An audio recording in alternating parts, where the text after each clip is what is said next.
Alan Stratton from Woodturning. On the last video I made a mushroom in apricot. In it I oriented the axis a little bit on an angle through the wood. The question arose, how did I choose that axis? How did I choose that angle? And what impact did it make on the mushroom? So I've decided to do an experiment. I have 3 blocks of apricot here, and I'm going to do a mushroom in each. The major difference between them will be the orientation of the axis. To assist in this, I've drawn a mushroom on clear plastic. For the first mushroom, the axis will be straight up through the center, top and bottom. That's our control, if you will. The third piece will be our extreme, and instead of the axis being straight up and down, I'm going to orient it as far off as I can. So in fact, I'll put the axis right here on the bark line on this end, and the extreme opposite of the bark line on this end. So that'll be our extreme. For the third piece, I'll put it halfway in between. So to either end, I'll be halfway between the center on each end and the bark line. We'll see what difference that makes. Because wood is so variable in the end, I have a backup piece of wood that I'll substitute for any one of them.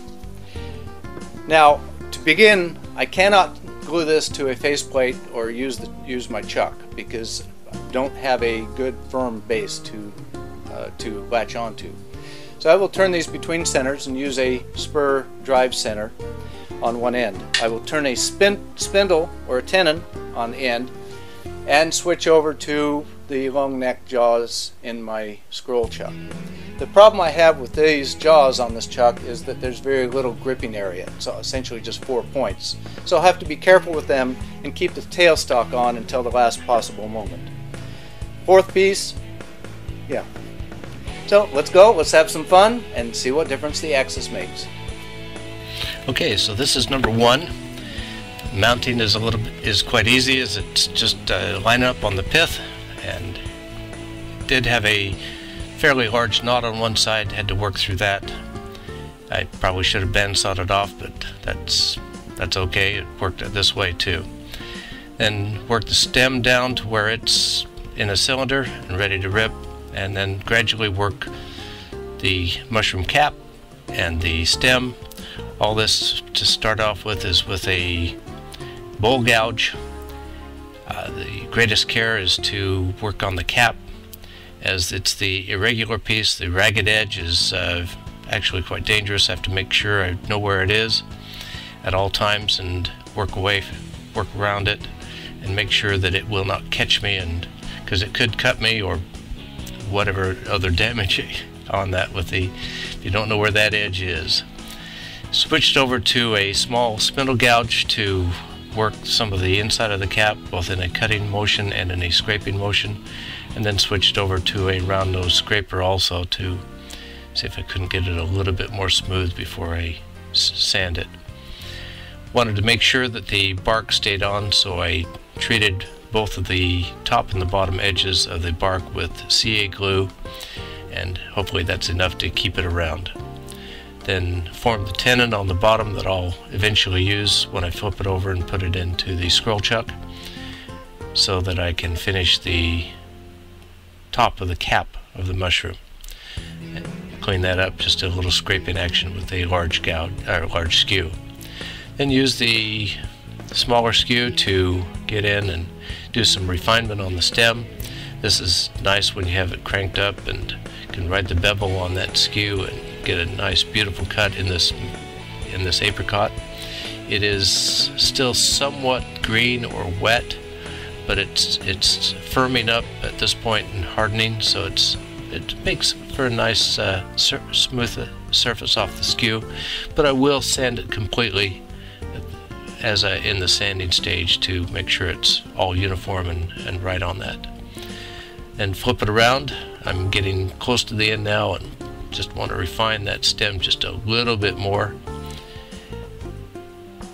Then treat it liberally with the mineral oil and beeswax mixture that I made up. Used Eli Avisera's mixture. And then I use that through all the grits, starting with 80 grit and on up to 400 grit in sanding this piece out. But I use that to control the dust and to slough away the sawdust. I may not use enough, but it tends to gum up the sandpaper a little bit, but in the end I think it's worth it, that I don't have quite as much dust in the air. Then take off the cap and round over the very top of the mushroom cap. I wanted to do this on the lathe. Then final sanding of that part, as everything else is all sanded already, and then the final sanding with the oil wax mixture and 400 grit sandpaper for the final surface.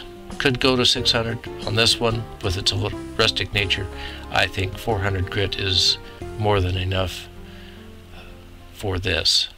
I won't treat it with anything other than the oil wax mixture in this case, and I think it'll be fine.